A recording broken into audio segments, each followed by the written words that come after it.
Hey everybody, it's me, Law from Law Says. How are you? I'm so sorry I haven't been here. I have been super busy. I'm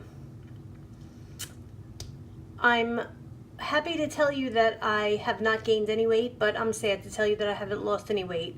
So I'm kind of stuck at the 45 pound, 46 pounds gone so far.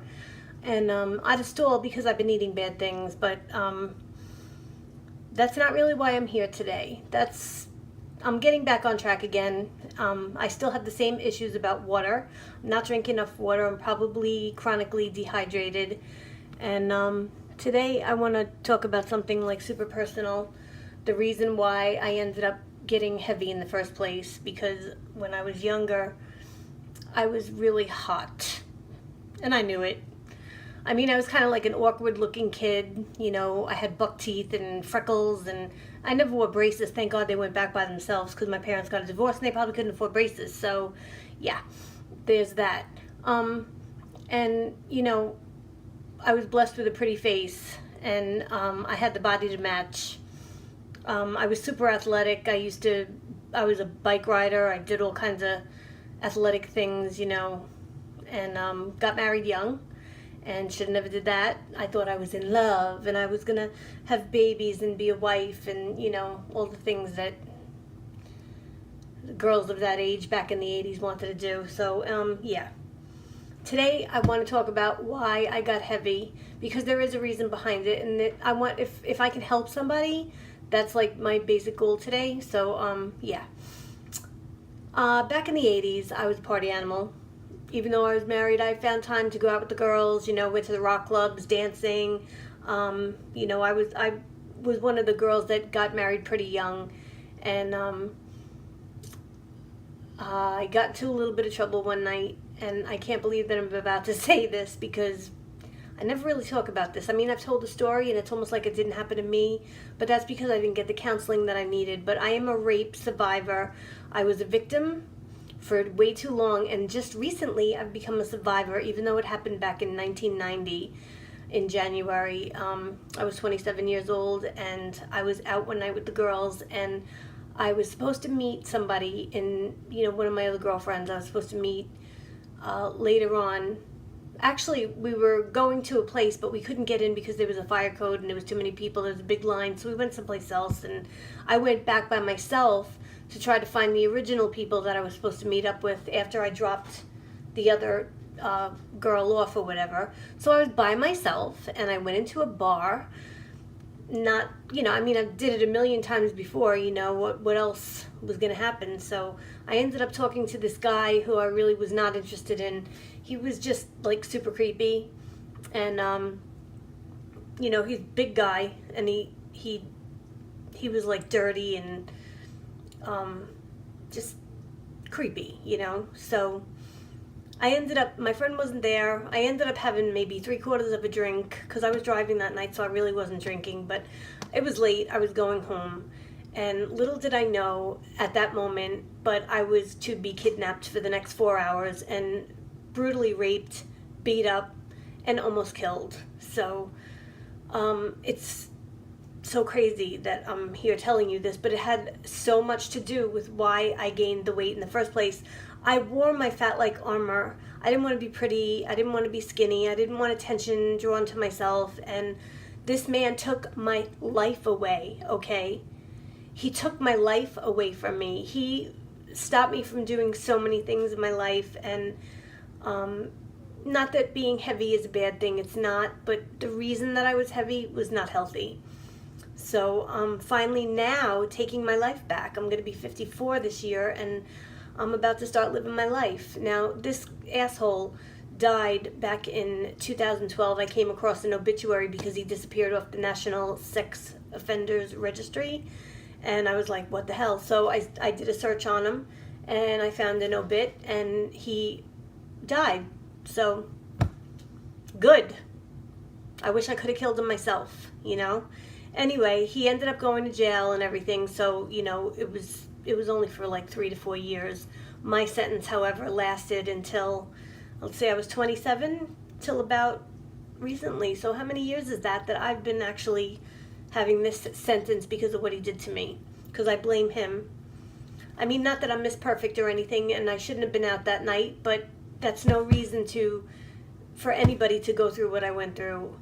So back to the night of now. It was in the summertime. I went into this bar. I was talking to the perpetrator, if that's what you want to even call him. I don't even know what that word means, but whatever. So I left the bar and I got into my car, and lock your passenger side door every time, please, because I wasn't even thinking, and he jumped into my car, and of course I yelled, "Get the hell out," and who are you? Get out of my car. And he gave me a sob story saying that his friends left him there, and he said he lived in the area. He lied, and he asked me for a ride home, and I really haven't been subjected to violence in my life. Yeah, my parents divorced when I was young, and now they're back together when I'm older, which is nice. And I really wasn't thinking that he was going to do anything, I just wasn't thinking that, so he ended up giving me directions, and before I knew it, I was in this big parking lot somewhere up on a hill. I didn't know where I was, and he stopped my car and took my keys, and I knew I was in trouble.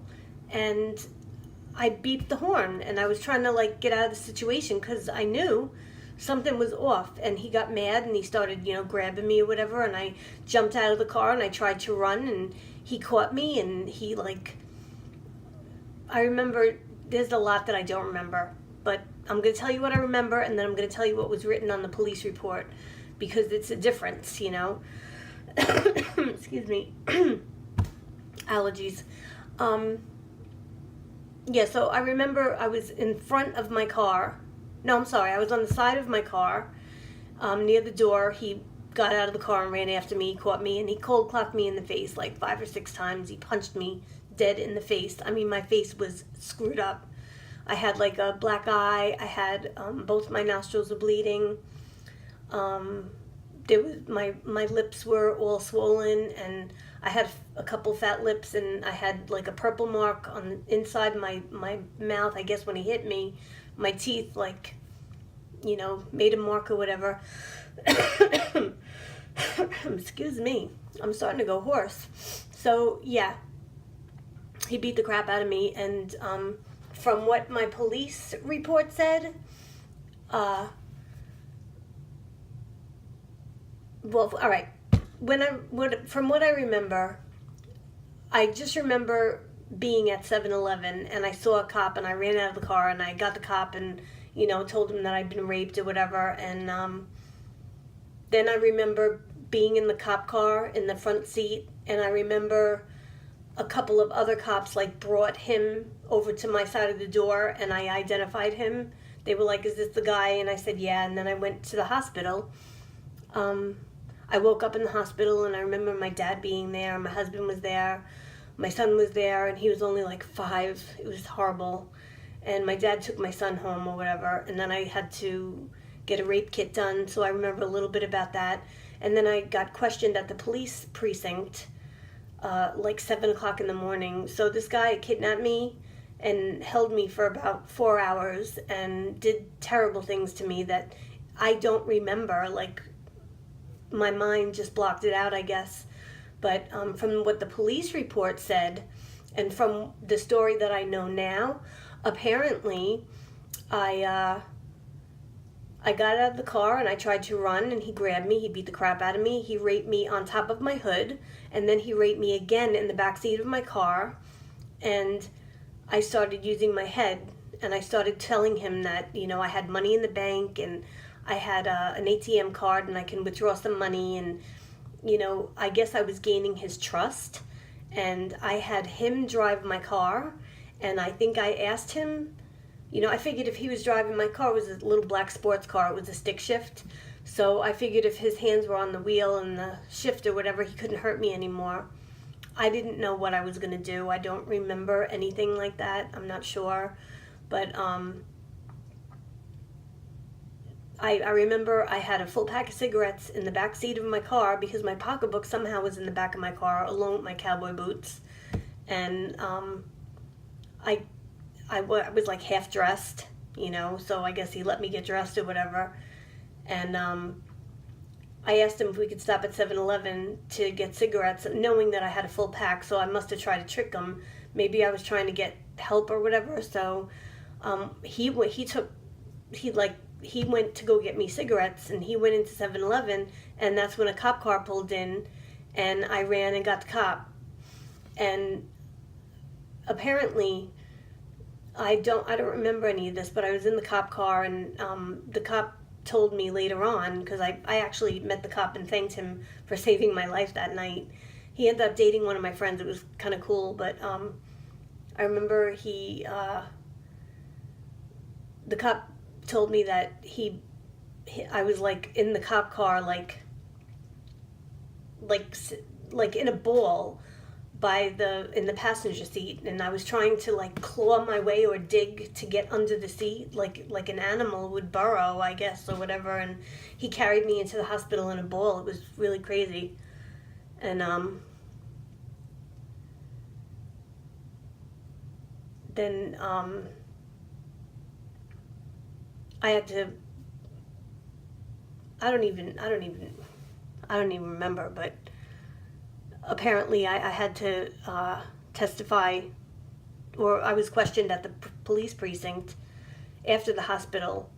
And I remember it was a woman officer, and she was grilling me, like trying to say that he was saying that I was asking him for drugs or whatever. And it was bullshit, but it was just really crazy. Like I remember thinking to myself that I'm a victim here. I'm the one that got hurt. Like, look at my face. I have all this damage done to my face, and she's sitting there, acting like, so aren't you the one that coaxed him? And I'm like, no, but apparently he told his side of the story, and they were trying to grill me, but my story was true. This guy hurt me, and he did what he did to me. And she apologized afterwards and said she had to go that route, I guess, and I understood, but I just wanted to go home. But this man ruined my life. I wore my fat, because that's when I started gaining weight, after that, and I wore my fat like armor. I didn't want to be pretty anymore, and I didn't want to be thin, and I just didn't want any attention drawn to myself, and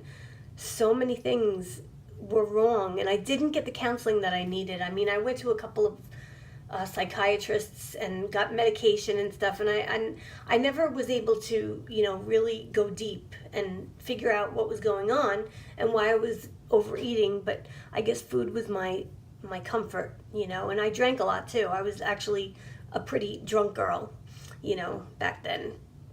I dealt with a lot of stuff that way, but luckily that's not the case now, so I'm taking my life back. And if you're a rapist, fuck you, okay?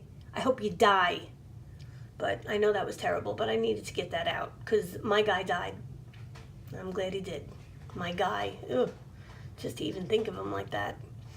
Anyway, so that's what my story is, and that's why I got heavy, and that's why I had to change my life. And I'm actually now just starting to love myself again, which is why I just looked into the camera and said, F you, I needed to like spit that out, and I hope you're not a rapist. Yeah, it's pretty bad what the damage that you do. If you're an abuser, you're horrible. I hate you. All right, well, yeah, so that's my story, and that's why I got heavy. And if anybody is being sexually assaulted or being abused in any way, there is help out there for you. Don't be afraid. Go get help, because I didn't, and it cost me a lot of years of a lot of living and depression and drinking, and it wasn't healthy, So yay me for getting help, and VSG surgery, because that changed my life. That was like the last thing, back in 2015, I started to love myself again and really try to like relax. And there's still a couple of things I gotta adjust, but I'll get there. But anyway, I hope that helps somebody. If it helps one person, then my job is done, whatever. All right, well, listen, you guys have a great day, have a good weekend, and enjoy the spring, because it's here. Don't sneeze too much.